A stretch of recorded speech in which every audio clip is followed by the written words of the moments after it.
수련회가 10일 정도 남았습니다. 갈수록 영적 공격이 심할 것입니다. 지난 한 주 사탄의 공격으로 생각할 수 있는 일이 없었는지, 또 나는 그 일 앞에 어떻게 반응했는지를 한번 생각해 보시기를 바랍니다. 사탄은 단 한 번도 공격을 멈춘 적이 없고 앞으로도 멈추지 않습니다. 어디가 뚫려도 공동체에는 영향을 받습니다. 우리 몸 안에 손에 상처가 나든 발에 상처가 나든 등에 상처가 나든 다리에 상처가 나든 공동체는 영향을 받습니다. 내가 안 뚫려야 됩니다. 실제로 뚫릴 것 같은 아슬아슬한 상황도 보이는 게 사실입니다. 다시 말씀드립니다. 영적으로 당하지 않도록 모두 정신 차리고 깨어 있으시기 바랍니다. 오직 하나님의 전신갑주로 무장하는 것만이 적의 공격을 물리칠 수 있다는 사실을 기억하시고 기도와 말씀으로 더 철저하게 무장하시기를 바랍니다. 지난주 말씀 잠깐 복습하겠습니다. 설교 제목 읽습니다. 시작.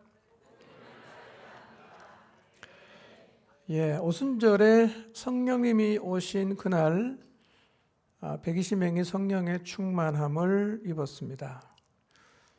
성령 충만을 입었던 그들에게 나타난 가장 큰 변화가 굉장히 여러 영역에서 나타나는데요. 가장 큰 변화가 뭐냐면 복음을 말하기 시작했다는 거예요. 이게 가장 중요한 변화입니다. 4장 1절을 보면 사도들이 백성에게 말하고 있습니다. 그 말한 내용은 3장 12절에서 26절 말씀입니다. 그 내용은 우리가 이미 살펴보았던 것처럼 예수님의 십자가와 부활, 그리고 예수님이 모세와 선지자들이 예언한 구원자다. 이 내용을 지금 말하고 있어요. 복음을 말하는 것이 중요한 이유는 말하지 않으면 들을 수가 없어요. 듣지 못한 것은 믿을 수가 없습니다. 하나님 우리가 말하기를 원하세요. 복음을. 그러나 우리는 복음을 잘 말하지 않습니다. 다른 얘기는 열심히 하는데 복음은 잘 말하지 않아요. 하나님은 우리가 사도들처럼 때를 얻든지 못 얻든지 복음을 계속해서 말하기를 원하시고 복음을 몰라서 지옥 가는 사람이 없기를 바라십니다. 복음을 말한 사도들은 핍박을 받습니다. 구금되고 협박받고 매도 맞고 심지어는 순교까지 합니다. 이런 질문할 수 있어요. 핍박 없이 복음 전할 수는 없을까요? 핍박 없이 복음 전할 수는 없을까요? 우리는 예수님 믿고 핍박 없는 것을 자랑스러워하고 내가 잘 살기 때문에 핍박이 없다고 생각하지만 우리의 신앙생활에서 핍박이 없는 가장 큰 이유는 복음을 말하지 않기 때문입니다. 핍박이 없다고 생각되시는 분 복음을 말해 보십시오. 핍박이 오는가 안 오는가. 입을 열어 말해 보십시오. 올 거예요. 복음은요. 누가 전할 수 있냐? 핍박을 뛰어넘는 사람만 말할 수 있어요. 이거 겁나는 사람 말 못하는 거예요. 왜 우리가 다 입을 닫고 있냐? 핍박이 겁나는 거예요. 그러나 사도들이 복음을 전했을 때 핍박이 왔지요. 따라오는 게 하나 있었어요. 부흥이었어요. 복음을 제대로 말하면 핍박 옵니다. 근데 부흥도 와요.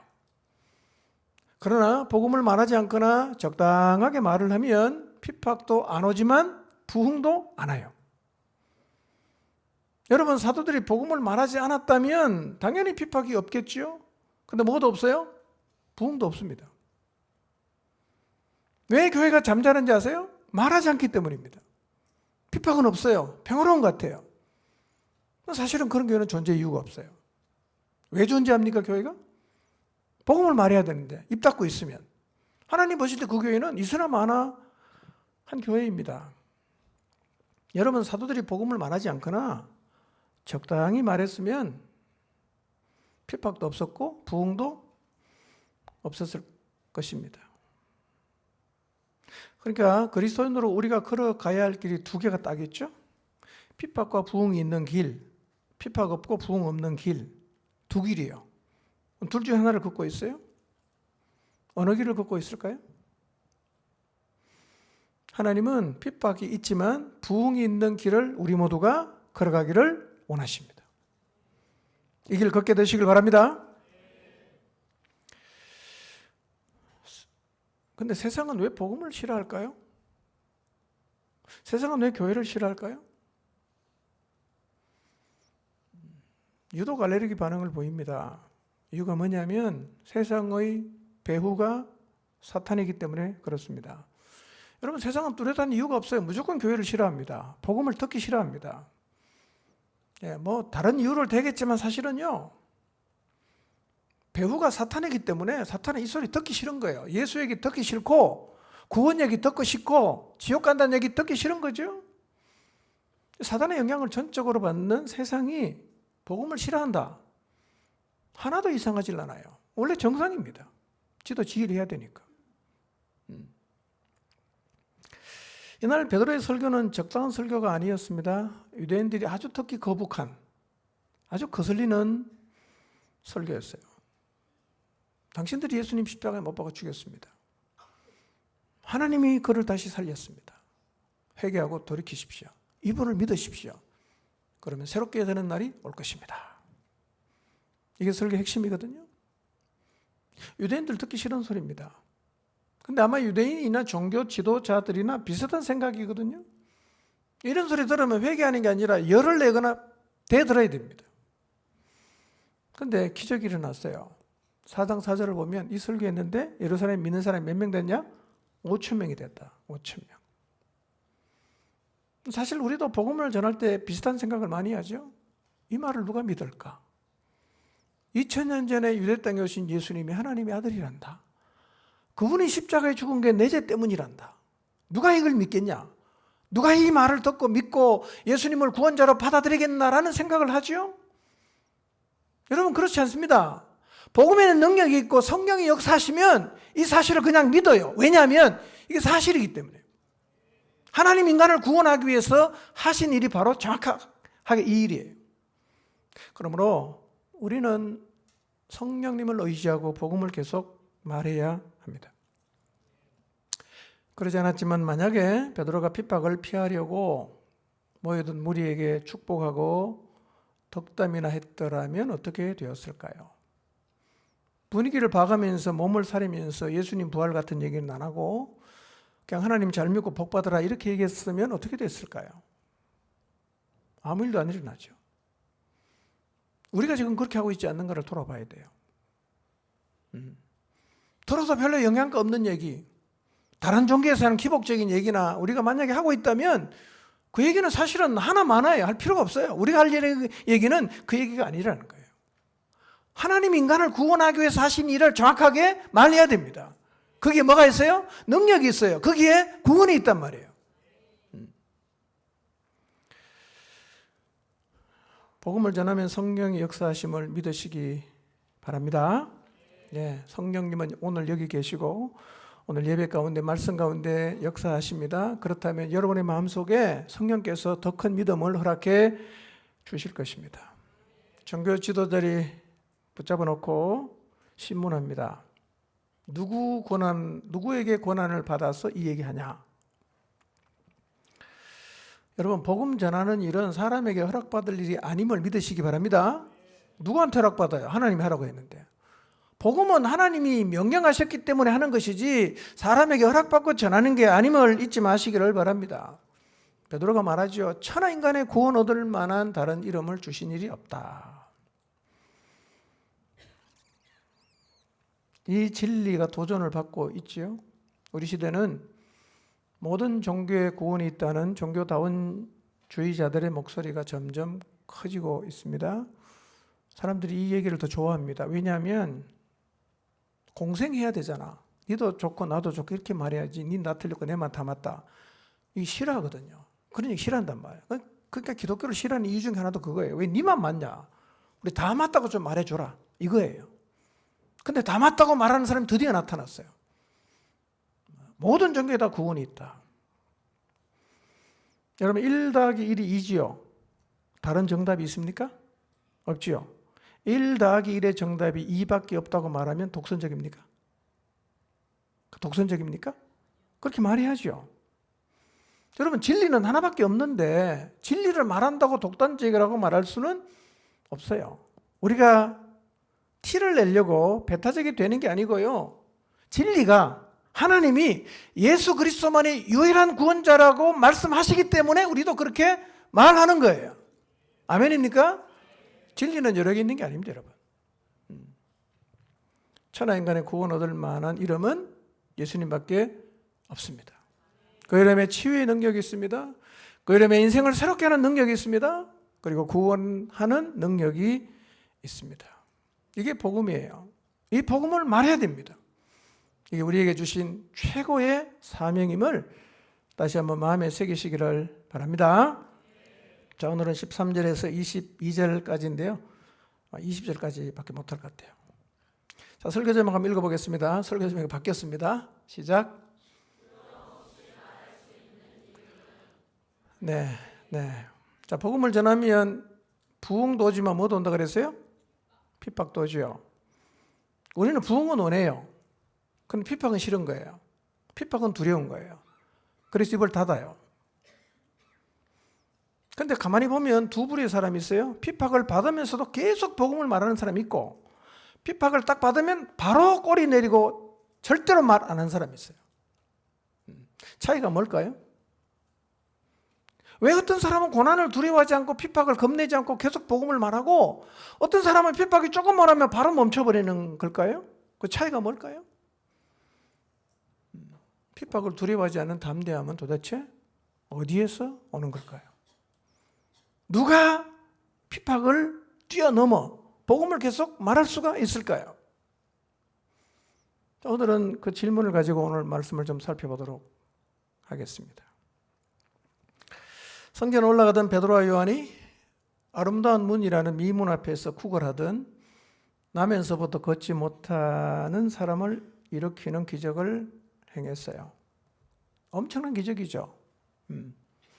사람들이 베드로와 요한을 주목합니다. 그리고 솔로몬 행각으로 다 모였어요. 베드로는 자기를 주목하는 사람을 부담스러워합니다. 그리고 이렇게 말합니다. 우리 주목하지 말라고. 이 사람이 낫게 된 것은 우리가 한 게 아니라 너희가 십자가에 못 박아 죽인 나사렛 예수 그리스도 그 이름의 능력이 이 사람을 낫게 했다. 이렇게 말했어요. 이렇게 복음을 막 얘기하는 중에 제사장과 성전 맡은 자와 사두개인들이 몰려옵니다. 그리고 허락 없이 백성을 가르치는 것, 부활을 말하는 걸 싫어해요. 잡았어요. 근데 날이 저물었어요. 그러니까 신문할 수가 없잖아. 구금을 시킵니다. 이튿날 유대 종교 지도자들이 총출동합니다.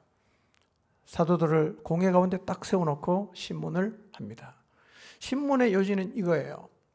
무슨 권세로 누구 이름으로 이 일을 했냐, 그거예요. 쉽게 말하면 이거예요. 우리가 허락도 안 했는데 누구 허락받고 감히 성전에 와서 백성을 가르쳤냐, 이게 신문의 요지였어요. 법에 걸릴 수 있죠? 베드로의 태도가 놀랍습니다. 전혀 주눅이 안 들어요. 두려워하지도 않습니다. 너무나 당당하게 말합니다. 만일 병자에게 행한 착한 일에 대해서 이 사람이 어떻게 낫게 되냐라고 우리에게 질문한다면 이건 너희도 알아야 된다. 너희가 십자가에 못 박고 하나님이 죽은 자 가운데서 다시 살리신 나사렛 예수 그리스도 이름으로 건강하게 되어서 지금 여기 서 있다. 이렇게 말했어요. 제자가 달라졌어요. 하나도 두려워하지 않아요. 어떻게 달라졌을까요?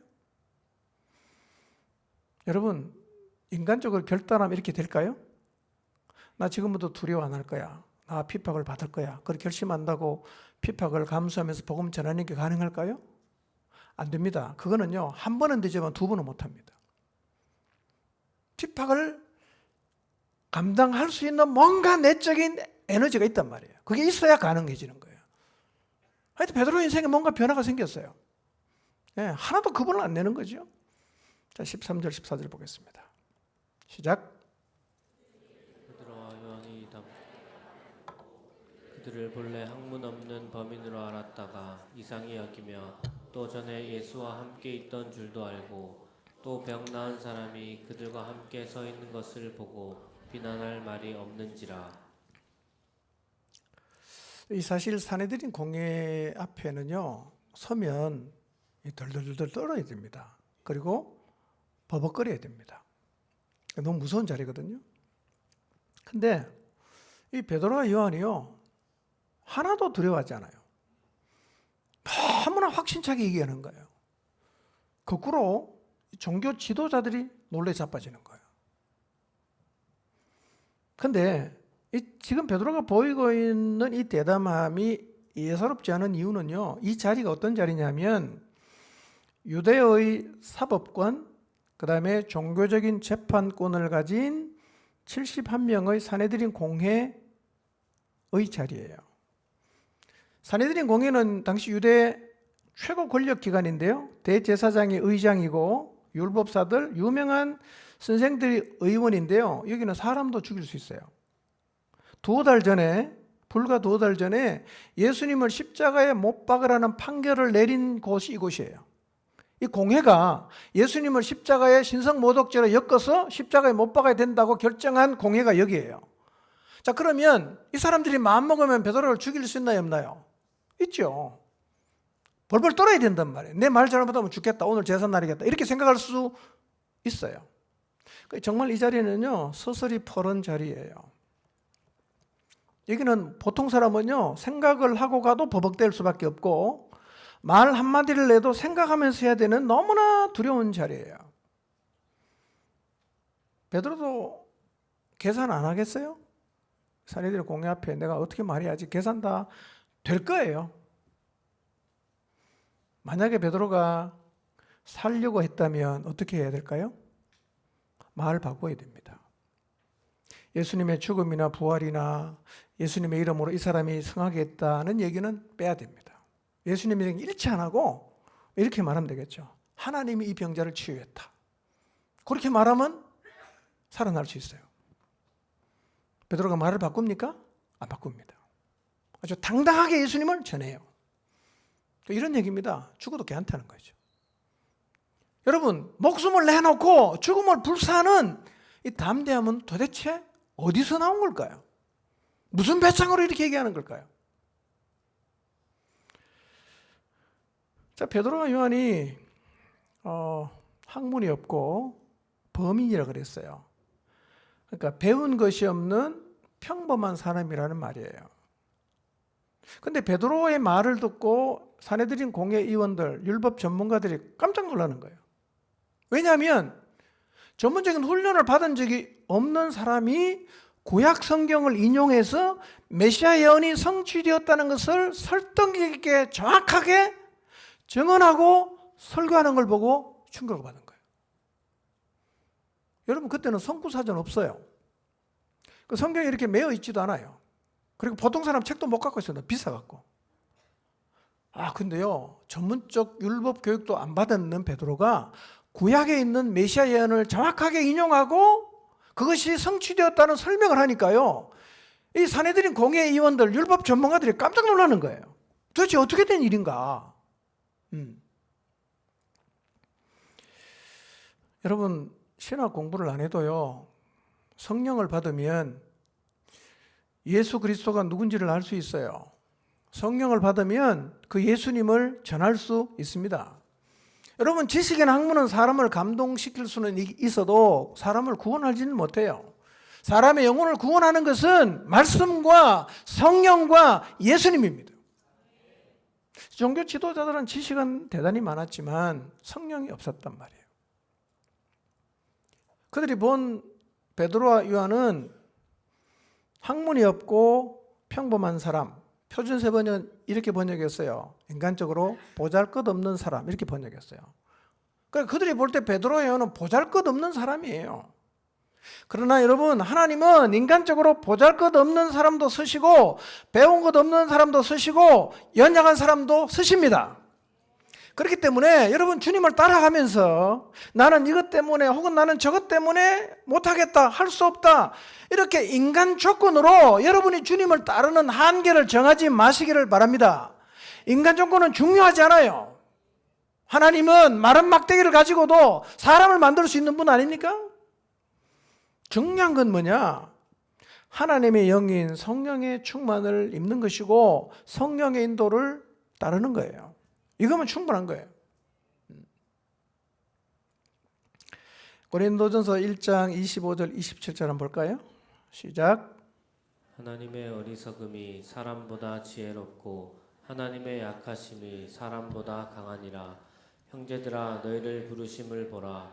육체를 따라 지혜로운 자가 많지 아니하며 능한 자가 많지 아니하며 문벌 좋은 자가 많지 아니하도다.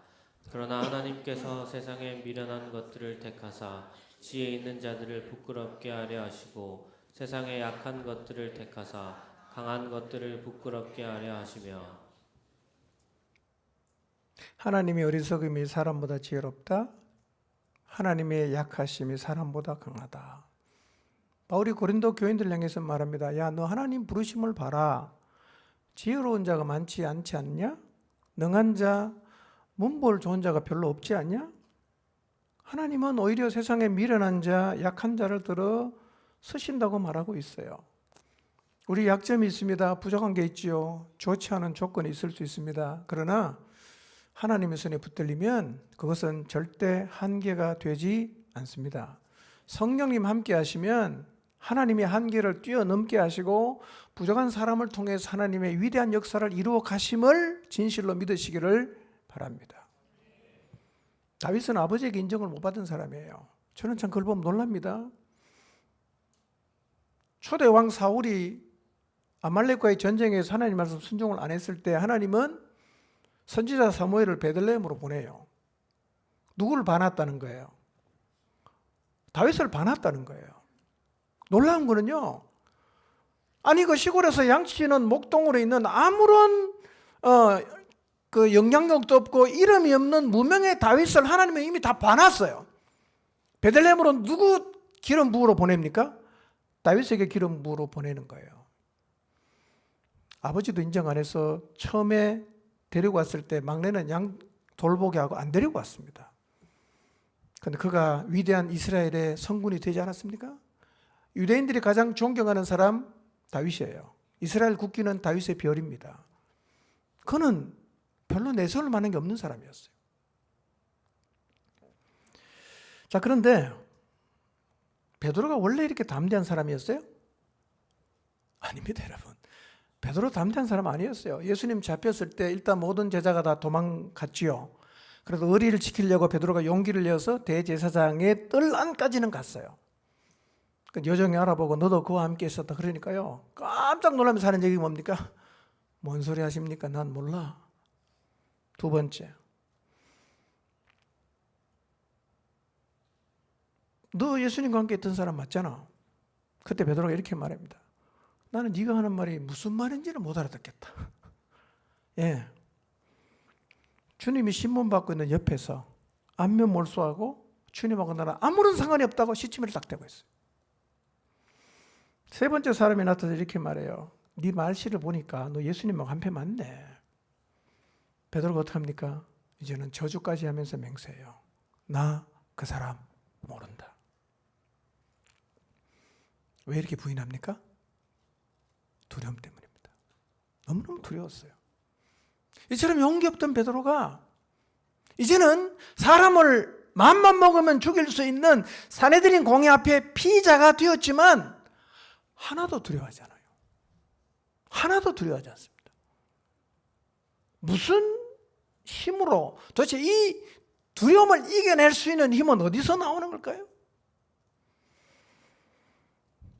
여러분, 이 두려움을 이기는 힘은 어디서 나오느냐면요, 성령 충만에서 나와요. 자, 사도행전 4장 8절을 한번 보겠습니다.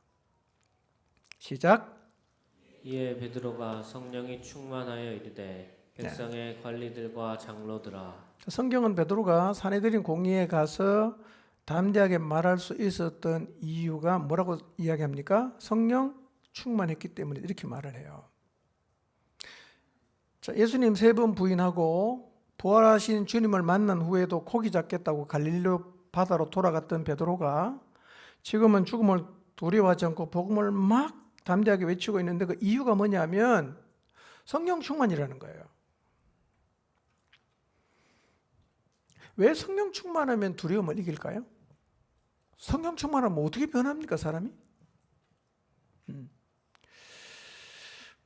여러분, 성령 충만할 때 우리의 삶에서 일어나는 가장 뚜렷한 변화가 뭐냐면 믿음이 생기는 거예요. 믿음이 생기는 거예요. 하나님을 향한 흔들리지 않은 믿음이 생겨요. 하나님 살아 계신다. 믿음이 생겨요. 그리고 그분의 말씀이 진리라는 흔들리지 않은 믿음이 생겨요. 붙잡을 수 있는 거예요. 성령 충만하면 지식이 믿음이 돼요. 머리에 있던 게 가슴으로 내려와요. 너무나 하나님 말씀이 가치 있고 의미 있게 다가와요. 그러니까 인생을 걸 수가 있는 거예요. 하나님 살아계십니다. 예수님이 구원자이십니다. 믿지 않으면 심판받습니다. 믿지 않으면 지옥 갑니다. 이 말이요, 흔들리지 않은 확신으로 다가오는 거예요. 그러니까 어떻게 해야 되냐? 말해야 되는 거예요.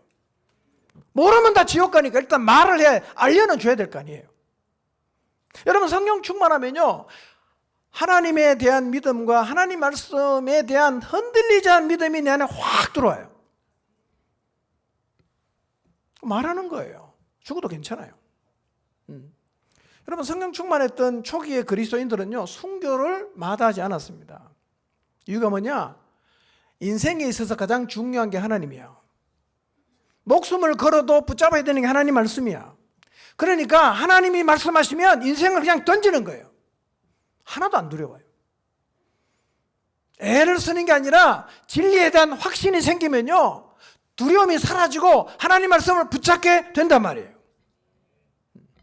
저는 오늘 성령께서 우리 모두의 마음속에 하나님에 대한 더 큰 믿음을 허락해 주시기를 바랍니다. 이 믿음은요, 성령께서 주시는 거예요.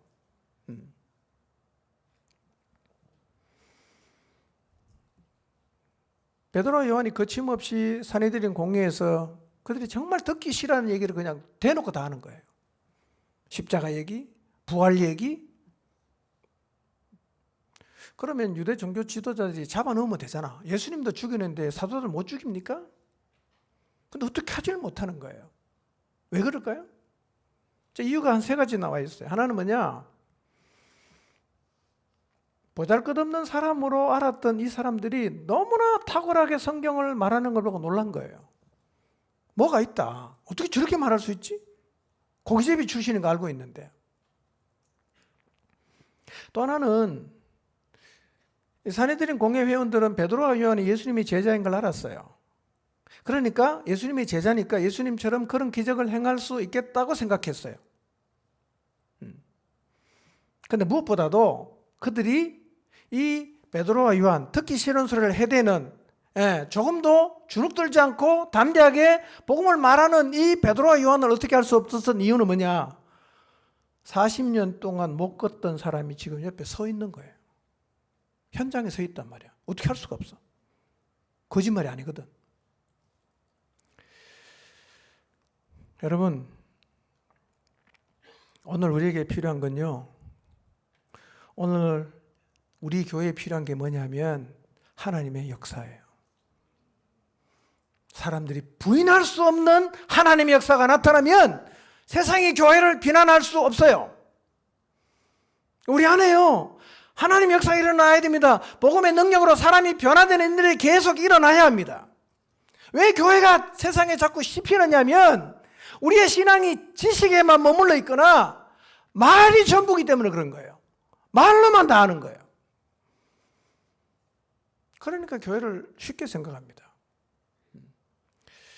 여러분, 하나님 역사가 나타나면요, 세상이 교회를 함부로 못합니다. 우리가 경계해야 되는 건요, 우리의 사역이 말이 전부가 되는 겁니다. 이거 우리가 하나님 앞에서 잘 돌아봐야 돼요. 복음의 능력 경험한 사람이 없고 복음으로 새롭게 된 사람도 없고 하나님은 하나도 보이지도 않고 말만 무성한 것이 된다. 교회의 위기입니다. 여러분, 하나님이 살아계시면, 하나님이 역사하시면 뭔가 나타나야 되지 않겠어요? 아무 일도 안 일어난다. 그럼 계신 게 무슨 의미가 있겠어요? 그러니까 사람들이 그런 하나님을 우습게 생각하는 겁니다. 그래서 우리의 사역을 한번 돌아볼 필요가 있어요. 우리 목장도 돌아볼 필요가 있어요. 우리 목장은 말만 무성한가? 복음의 능력이 나타나는가? 하나님의 일하심이 드러나는가? 부정할 수 없는 하나님의 일하심이 있는가? 있어야 돼요. 그게 원래 교회입니다. 그런 교회가 세상을 변화시킬 수 있어요. 이것은요, 복음을 말하는 것하고도 깊은 연관성이 있습니다. 자, 15절에 17절 봅시다. 시작. 명하여 공회에서 나가라 하고 서로 의논하여 이르되 이 사람들을 어떻게 할까? 그들로 말미암아 유명한 표적 나타난 것이 예루살렘에 사는 모든 사람에게 알려졌으니 우리도 부인할 수 없는지라. 이것이 민간에 더 퍼지지 못하게 그들을 위협하여 이후에는 이 이름으로 아무에게도 말하지 말게 하자 하고. 예. 지금 잡아놓고 싶긴 한데 마땅히 어떤 방법을 지금 못 찾습니다. 그래서 사도들을 밖으로 내보내요. 자기 의논하는 거죠. 그리고 이렇게 말해요. 16절에 보니까 그들로 말미암아 유명한 표적 나타난 것이 예루살렘에 사는 모든 사람에게 알려졌으니 우리도 부인할 수 없는지라 그랬어요. 우리도 부인할 수 없다 이렇게 말을 해요.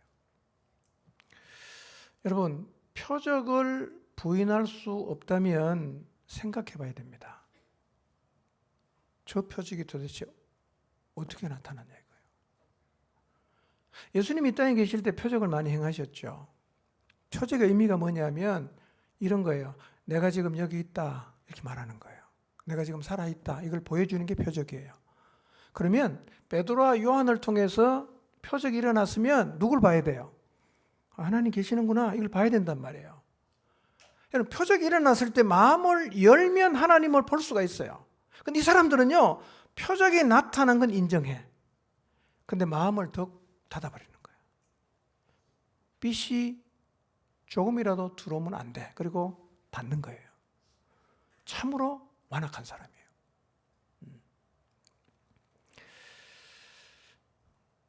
베드로의 담대한 태도, 베드로의 설교, 못 끊는 사람이 일어난 일, 이거는요, 조금만 자기 자신에게 정직해지면 생각해 봐야 됩니다. 도대체 어떻게 이런 일이 가능하냐?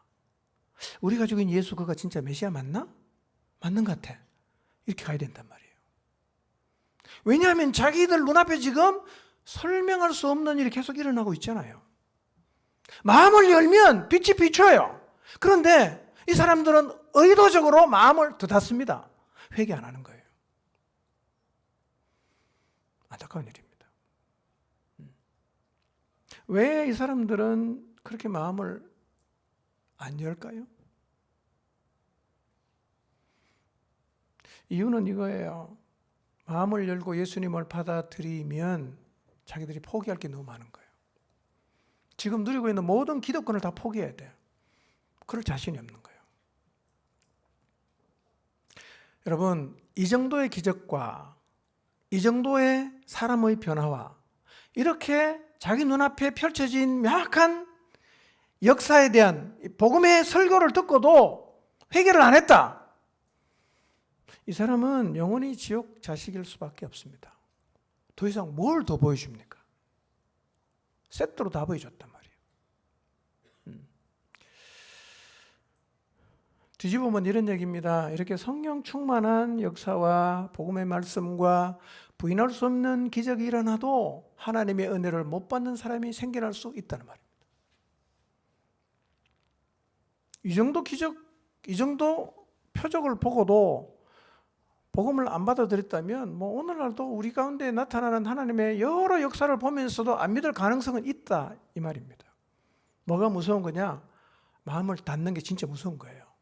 마음을 닫으면 아무리 빛이 강하게 비춰도 아무리 생수가 넘쳐흘러도 나랑 상관없어지는 거예요. 저는 여러분이 복음 앞에 설 때 마음을 열게 되시기를 바랍니다. 마음을 활짝 여십시오. 은혜가 흘러갈 거예요. 빛이 비칠 거예요. 사도행전 6장 7절 말씀 보겠습니다. 시작. 하나님의 말씀이 점점 왕성하여 예루살렘에 있는 제자의 수가 더 심히 많아지고 허다한 제사장의 무리도 이 도에 복종하니라. 자, 사내들인 공회에 있는 대제사장이나 제사장이나 이런 사람들은 복음을 지금 계속 거부하고 있지만 예루살렘에 있는 허다한 제사장의 무리는 복음 앞에 어떻게 합니까? 굴복했어요. 많은 사람이 믿었어요. 이런 말입니다. 성령이 역사할 때 의도적으로 마음을 닫지 않으면 제사장도 복음을 받을 수 있다는 말이에요. 누구라도 다 복음 앞에 반응할 수 있다는 얘기입니다.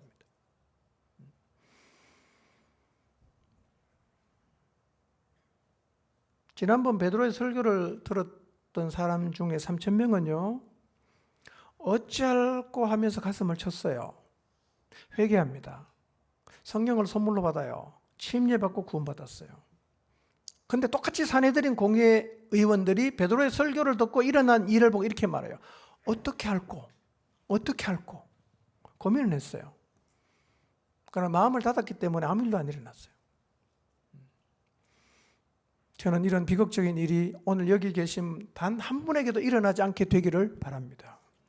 마음을 여십시오. 그게 복입니다. 그들은 이렇게 결론을 맺어요.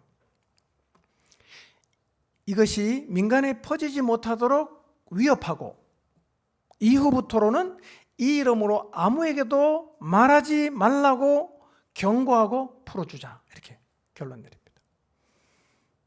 이건 손바닥으로 하늘을 가리는 것과 똑같은 어리석은 거지요. 여러분, 진리를 덮는다고 덮어집니까? 자기 눈앞에 표적이 일어났어요. 믿을 수밖에 없는 여러 일들이 연거푸 일어났어요. 그러나 그들은 거부할 뿐만 아니라 이것을 덮으려고 합니다. 덮으려고 합니다. 덮어집니까? 100년 만에 복음은 땅끝까지 갔어요. 여러분, 살아있는 생명의 말씀은 누가 막으려고 해도 막을 수가 없습니다. 덮으려고 하지 마십시오. 자, 18절 보겠습니다. 시작. 그들을 불러 경고하여 도무지 예수의 이름으로 말하지도 말고 가르치지도 말라 하니. 네, 회의를 다 마치고 다시 제자들을 불러요. 위협하고 경고합니다. 아마 이렇게 했을 것 같아요. 너희들이 예수의 제자인 것을 알고 있다. 그러나 이번은 첫 번째니까 봐준다. 만약 한 번 더 예수 이름을 말하거나 부활을 말하면 가만두지 않겠다. 우리는 너희를 죽일 수도 있고 살릴 수도 있다는 사실을 기억해라. 이것은 처음이자 마지막 경고다. 나가면 절대로 예수 이름으로 말하지도 말고 사람들을 가르치지 마라. 이렇게 명령을 딱 합니다.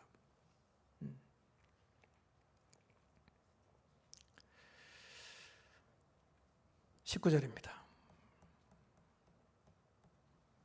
시작. 베드로와 요한이 대답하여 이르되 하나님 앞에서 너희의 말을 듣는 것이 하나님의 말씀을 듣는 것보다 옳은가 판단하라.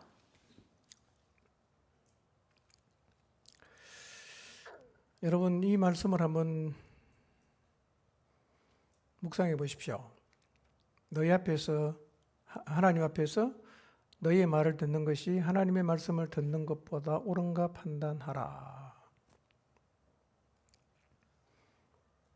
여러분은 누구 말 듣는 게 옳다고 믿으십니까?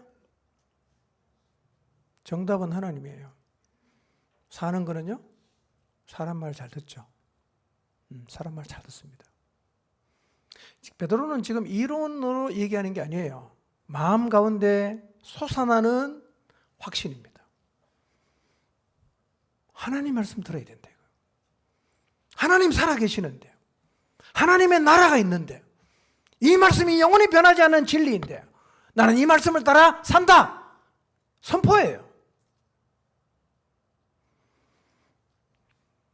여러분, 베드로는 2달 전에 여정이 너 예수 따라다닌 사람이잖아 라고 했을 때 벌벌 떨면서 부인했던 사람이죠.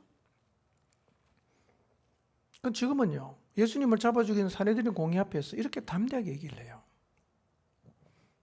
어떻게 이렇게 말할 수 있죠? 베드로의 마음 안에는요 살아있는 거예요. 뭐가? 하나님이. 뭐가? 말씀이. 흔들리지 않는 확신. 하나님 살아계신 거. 야, 하나님 앞에서 누구 말 듣는 게 맞는지 니네가 생각해봐라. 예, 선포하는 겁니다. 믿음으로. 저는 우리 모두도 성령의 충만함을 입어서 하나님과 말씀을 확신하는 자리에 서게 되기를 바랍니다. 여러분, 사람의 말보다 하나님 말씀을 듣겠다는 결단은요 우리에게도 여전히 필요합니다. 살다 보면 이런 때가 많아요. 하나님 말씀대로 살면 손해 볼 것 같은 때가 있죠. 많습니다. 사업계약을 체결할 때, 아이 교육과 관련해서, 직장 선택할 때, 어떤 일을 결정할 때 머리 굴려보면 말씀대로 하는 게 최고 손해를 많이 봐. 고민하죠? 결론이 뭡니까? 손해 덜 보는 쪽으로 가자. 그래서 하나님의 말 안 듣고 사람 말을 들을 때가 있어요. 지금도 그 선택을 하고 가고 있는 분이 계실 수도 있어요. 여러분, 하나님 말씀이 안 먹히면 그거는 참된 그리스도인의 모습은 아니에요. 우리는 적어도 하나님 말씀이 먹혀 들어가야 돼요. 하나님 말씀하면 아멘 해야 되고 하나님 말씀하면 돌아서야 됩니다. 머리로는 아멘 하지만 삶은 반대로 갈 수가 있죠. 우리는요 귀가 다 얇은 사람들이에요. 이 사람 얘기들은 그 솔깃하고 저 사람 얘기는 저기 솔깃하고. 그래서 하나님 말씀을 붙잡는 게 아니라 사람의 말을 들을 때가 적지 않다는 거예요. 돌아봐야 됩니다. 나는 지금 하나님 말씀 따르고 있는가? 사람의 말을 따르고 있는가? 그리고 우리 모두도 베드로처럼 확신차게 말할 수 있게 되기를 바랍니다. 자, 두 번째, 베드로가, 요한이 두려움 없이 담대하게 죽음을 불사하고 복음을 말할 수 있었던 이유가 뭐냐면 보고 들은 게 있었어요. 보고 들은 게 있었어요. 자, 20절을 보겠습니다. 읽습니다. 시작. 우리는 보고 들은 것을 말하지 아니할 수 없다 하니. 베드로와 요한은 보고 들은 게 있었어요. 그걸 거침없이 말하는 거죠. 여러분, 보고 들은 거는 말하게 돼 있어요. 신앙은요 이론이나 논리가 아니라 생명이고 실체가 있어요. 그래서 신앙은 지식적이기도 하지만 체험적이어야 하는 거예요. 살아있는 신앙의 특징이 뭐냐? 본 바가 있어야 됩니다. 들은 바가 있어야 돼요. 보고 듣는 게 왜 중요하냐? 보고 들어야 말할 수 있어요. 보고 듣지 않으면 말할 게 없단 말이에요. 자, 요한 1서 1장 1절 한번 볼까요? 시작. 태초부터 있는 생명의 말씀에 관하여는 우리가 들은 바요 눈으로 본 바요 자세히 보고 우리의 손으로 만진 바라. 예, 여기 말하는 사도 요한이 지금 베드로하고 같이 성전 미문에서 기적을 일으켰던 사람이에요. 요한이 그렇게 말하는 거예요. 태초부터 있는 생명의 말씀, 즉 예수님에 관해서는 우리가 들었다, 눈으로 봤다, 손으로 만졌다, 이렇게 고백하는 거예요. 요한은 예수님을 보고 듣고 만졌어요. 그래서 요한이 확신차게 말할 수 있는 거예요. 사도 요한이 훗날 밤모섬에 유배가 됐죠. 거기서 뭘 봅니까? 환상 가운데 새하늘과 새 땅을 봤어요. 계시록 기록했어요. 이렇게 정리할 수 있어요. 신앙인은 보고 들은 사람입니다. 그리고 보고 들은 것을 말하는 사람이에요. 같이 읽어봅시다. 시작.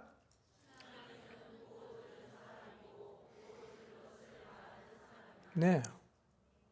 왜 우리가 예수님을 담대하게 전하지 못하느냐 하면 본 적이 없어요. 들은 적이 없어요. 만진 적이 없어요. 여러분, 보고 들은 게 없으면 말하는 게 어렵습니다. 반대로 보고 들은 게 있으면 말 안 하는 게 어렵습니다. 여러분, 인생을 살면서 특별한 경험을 하면 말하고 싶어요, 안 하고 싶어요? 입이 간질간질하죠? 말하지 말라 해도 말하잖아. 신신당부해도 말하잖아. 무슨 얘기냐면요, 보고 들은 게 있으면 말하게 돼 있는 거예요. 우리는 좋은 것을 보거나 뭐 어떤 감동을 경험하면요, 말 안 하고는 못 견디는 존재입니다. 감동적인 영화를 보고 나면 어떻습니까? 말하죠. 신의 한 수가 아니고 신의 악단. 우리 교인 중에 본 분들이 많더라고요. 근데 제가 아무 얘기도 안 했는데 제게 와서 스토리 얘기해 준 사람이 여러 명이에요. 묻지도 않았는데 얘기하는 거예요. 왜 얘기했습니까? 감동을 받았으니까, 은혜가 되니까 안 물어도 얘기하는 거예요. 복음이 우리 안에 살아있으면 하란 말 안 해도 하게 돼 있어요. 왜 안 하냐? 내 안에 죽어 있단 말이에요. 여러분, 싸고 좋은 물건 구매하면 어떡합니까? 전화하잖아. 5시까지다. 빨리 가라. 전화하죠? 머리 나는 약이 효과가 있었어. 머리 빠진 사람은 어떡합니까? 말해요. 도움이 되거나 감동을 받으면 반드시 우리는 말합니다. 제자들이 뭘 봤어요? 뭘 보고 뭘 들었습니까? 예수님 보고 예수님 들었어요. 그들은 예수님의 죽음, 부활을 다 목격한 사람들입니다. 주님의 마지막 성천하신 장면도 다 봤어요. 3년 동안 주님과 같이 살면서 예수님의 삶을 다 봤어요. 오병이어의 기적, 귀신을 쫓아내고 병자 고치는 거 다 봤습니다. 예수님 말씀 무수히 들었어요. 배에서도 듣고 바닷가에서도 듣고 들에서도 듣고 길 가면서도 듣고 다 들었어요. 다 쌓여있죠. 언제 이게 폭발합니까? 성령이 오시고. 성령이 오시고 나서 3년 동안 보고 들었던 게 완전히 새로운 의미로 다가오는 거예요. 와, 이게 이런 뜻이구나. 와, 이게 이런 뜻이구나. 성령이 오신 다음에 그의 마음속에 보고 들었던 것이요, 다 살아나는 거예요. 이걸 위해 살아야겠다. 나에게 위해서 인생 걸겠다. 그러니까요, 어떤 문제 앞에서도 조금도 주눅들 게 없어요. 죽어도 상관없어요. 이걸 얘기하는 거예요. 보고 들은 것을 말하지 않을 수가 없어요. 사내들인 공의 앞에 가도 협박받아도 공갈받아도 말합니다. 왜? 내 안에 이 말씀이 살아있어요. 믿어졌어요. 추상적인 얘기가 아니라 실체가 됐단 말이에요. 죽음이 와도 말할 수 있어요. 베드로 요한이 그랬어요. 저는 우리 안에 계신 성령님으로 인해서 우리 안에 이미 담겨져 있을 수 있는 하나님 말씀이 다시 살아나고 새로운 의미로 다가온다면 우리도 베드로처럼 요한처럼 어디에 가서 누구 앞에서도 복음을 말할 수 있게 될 줄로 믿습니다. 말해야 됩니다.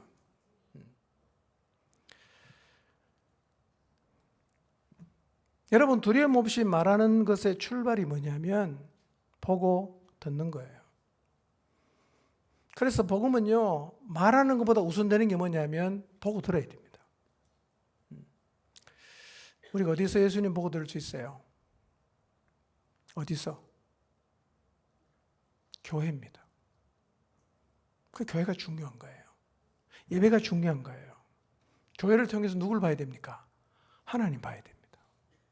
교회를 통해 누구 얘기를 들어야 됩니까? 하나님 얘기를 들어야 돼요. 복음을 말하는 교회가 되려고 하면 우선 이 교회는 하나님을 볼 수 있는 교회가 되어야 합니다. 우리가 하나님을 봐야 가서 외치게 돼 있어요. 안 보이면 복음은 늘 우리의 마음속에 이론으로만 남아있어요. 아무 일 안 일어납니다. 저는 우리 공동체 안에 성령의 놀라운 역사가 나타나서 귀신도 쫓겨나고 질병도 고쳐지고 그리고 복음의 능력으로 사람들이 변화되는 일들이 일어나게 되기를 바랍니다. 뿐만 아니라 우리가 성경을 읽고 성경을 공부하고 예배 시간에 말씀을 통해서도 주의 음성을 들어야 되지만 이 안에서 복음의 능력을 경험하고 체험한 사람들의 간증을 통해서도 야, 하나님 진짜 살아계시는구나 들어야 됩니다. 그래서 그 간증들을 통해서 우리의 마음속에 복음이요, 의미와 확신으로 다가와야 됩니다. 목숨 걸어도 되는구나, 인생 던져도 되는구나, 이 확신이 우리 안에 생겨야 된다는 거예요. 그러면 어떡할까요? 말합니다. 왜 말 안 하냐? 이런 일이 안 생기니까 말을 안 하는 거예요. 저는 포중신 공동체가 하나님을 다시 볼 수 있는 공동체, 하나님의 말씀을 들을 수 있는 공동체가 되기를 바랍니다. 그리고 우리의 마음속에 이미 들었던 모든 하나님 말씀이 성령의 은혜로 더 큰 의미와 확신으로 다가와서 내가 이 말씀을 위해서라면 내 인생을 드리겠다, 이런 확신을 갖게 되기를 바랍니다. 그리고 나아가서 복음을 피하는 사람 너무 많지 않습니까? 영원한 멸망을 향해 달려가는 영혼 많지 않습니까? 뭘 해야 됩니까? 말해야 됩니다. 말해야 됩니다. 사람 살리는 생명의 복음을 핍박에도 불구하고 말하는 우리 모두가 되기를 주님의 이름으로 축원합니다. 기도하겠습니다.